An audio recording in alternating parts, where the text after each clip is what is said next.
আসসালামু আলাইকুম, কেমন আছেন সবাই? আজ আমি আপনাদেরকে করে দেখাবো বাংলাদেশি চাইনিজ রেস্টুরেন্টে যেভাবে ফ্রাই চিকেন করা হয়। তো চলুন শুরু করা যাক। এখানে আমি চিকেনটাকে ক্লিন করে পানি ঝরিয়ে নিয়েছি। এখন আমি একটা ছুরির সাহায্যে মাংসগুলোকে ভালোভাবে থেতলে নেব। ছুরির পেছনের দিকটা দিয়ে এটাকে এরকম করে একটু থেতলে নেবেন। স্পেশালি আপনার হাড়ের যে দিকটা আছে ওই দিকটা একটু বেশি দেবেন। খেয়াল রাখবেন যেন একদম মাংসটা আবার হাড় থেকে ছুটে না যায়। আমার ভিডিওটা দেখে যদি আপনাদের ভালো লাগে অবশ্যই চ্যানেলটিকে সাবস্ক্রাইব করে রাখবেন আর লাইক কমেন্টস করবেন, পাশে থাকবেন। আমি সবগুলোকে এরকমভাবে করে নিচ্ছি। দেখুন এরকম করে আস্তে আস্তে আপনারা সবগুলোকে করে নেবেন। আমার সবগুলো এরকম করা হয়ে গিয়েছে তেতো করে। তারপরে আমি এটাকে একটা কাঁটা চামচের সাহায্যে সবগুলো মাংসকে একটু খুঁচিয়ে নেব, যাতে মশলাটা ভালোভাবে মাংসটার ভেতরে ঢুকতে পারে। আমি একটা একটা করে সবগুলোকে এভাবে করে নিব। তারপরে এখন আমি সবগুলো চিকেন একটা বোলের মধ্যে নিয়ে নেব। নেওয়ার পর এখানে আমি দিয়ে দেব আদা বাটা 2 টেবিল চামচ, সেই সাথে দিয়ে দেব রসুন বাটা 2 টেবিল চামচ, আর দিয়ে দেব হাফ টেবিল চামচ জিরা বাটা। আমার কাছে জিরা গুঁড়োটা ছিল না তাই আমি বাটাটা দিয়েছি, আপনারা চাইলে গুঁড়োটাও দিতে পারেন।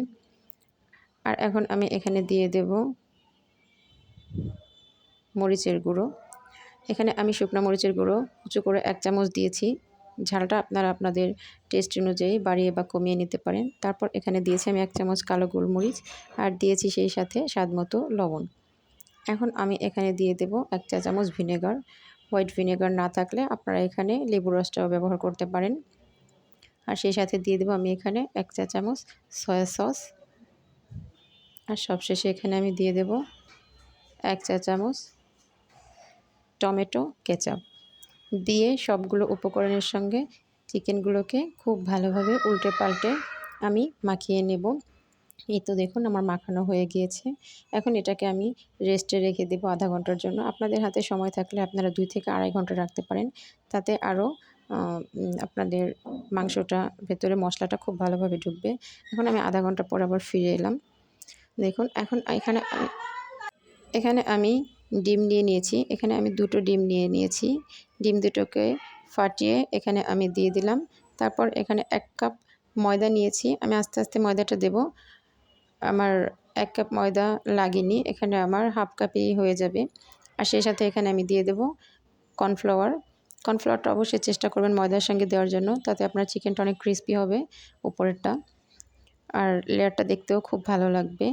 এখন আমি সবগুলোকে আবারও খুব ভালোভাবে ডিমের সাথে মাখিয়ে নেব। আর চাইনিজ রেস্টুরেন্টগুলোতে টেস্টিং সল্ট ব্যবহার করা হয়, আমি কিন্তু কোনো প্রকার টেস্টিং সল্ট এখানে আজকে ব্যবহার করব না।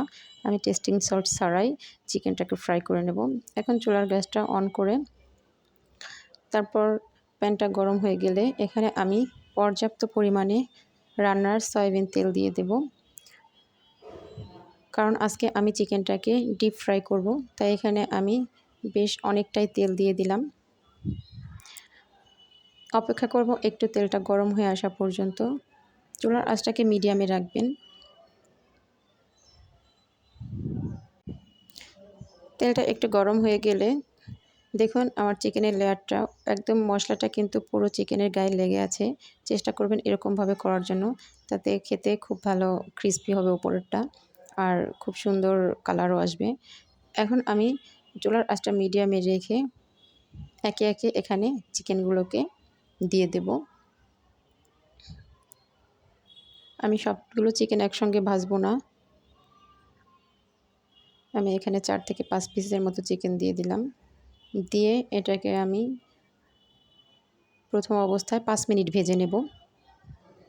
আমি এখন চিকেনগুলোকে উল্টে পাল্টে একটু সময় নিয়ে 5 মিনিট ভেজে নেব। 5 মিনিট পর আমি এটাকে তেল থেকে তেল ঝরিয়ে উঠিয়ে একটা সাইডে রেখে দেব। পরবর্তীতে এই চিকেনগুলোকে আমি আবারও ভেজে নেব, তাই এখন আমি 5 মিনিটে ভেজে এগুলোকে সব তুলে রাখছি।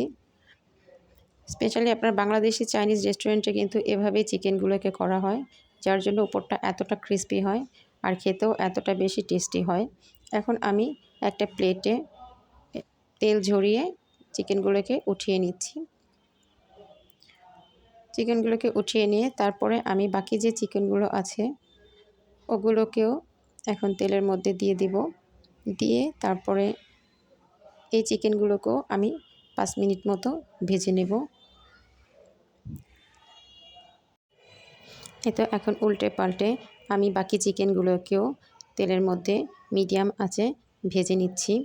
ভেজে এখন আমার চিকেনগুলো কিন্তু 5 মিনিট হয়ে গিয়েছে। আমি এগুলোকেও একটা সাইডে উঠিয়ে রেখে দিব। এতে প্লেটটাতে আমি এখন সবগুলো চিকেনই উঠিয়ে নেব। ওঠানো হয়ে গেলে তারপরে চলে যাব আমি তার পরবর্তী স্টেপে। এখন আমি ফাইনাল চিকেনগুলোকে আবার ভেজে নেব। তো কিছু সময় পরে আমি প্রথমে যে চিকেনগুলোকে ভেজেছিলাম ওই চিকেনগুলোকে এখন আমি আবার দিয়ে দেব। দিয়ে ওই চিকেনগুলোকে আমি আরও 5 থেকে 6 মিনিট ভেজে নেব। ওপরটা যত সময় না সুন্দর একটা কালার আসতেছে, গোল্ডেন কালার, ততক্ষণ আমি ওটাকে ভেজে নেব। চুলার আঁচটা কিন্তু মিডিয়ামেই রেখে তারপরে ভাজবো। তো আমার এই চিকেনগুলো ভাজা হয়ে গিয়েছে। এখন আমি বাকি চিকেনগুলোকেও একইভাবে ভেজে তারপর একটা প্লেটে উঠিয়ে নেব। আমার সবগুলো চিকেন ভাজা হয়ে গিয়েছে। এখন আমি চলে যাব পরিবেশনে। আমি আপনাদেরকে পরিবেশন করে এখন দেখিয়ে দিতেছি যে আমার চিকেনগুলো কেমন হয়েছে।